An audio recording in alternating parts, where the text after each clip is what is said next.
Here I have XIAOMI Mi 6 and today I'm going to show you how to add and remove Google account on this device. So first of all you have to open settings, scroll down to the bottom and then open account and synchronization area. Then tap on add account, select Google, wait for a few seconds. You'll need your internet connection to do that.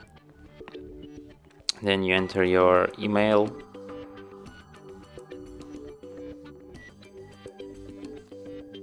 Next you have to enter your password. Tap on next. Next you have to agree with the Google's terms of service and privacy policy. And tap on accept. And that's it. The account added. If you want to remove it, you just enter it here, tap on more and select remove account. And that's it. Thanks for watching. If you find this tutorial useful, don't forget to hit that like button and subscribe to our channel.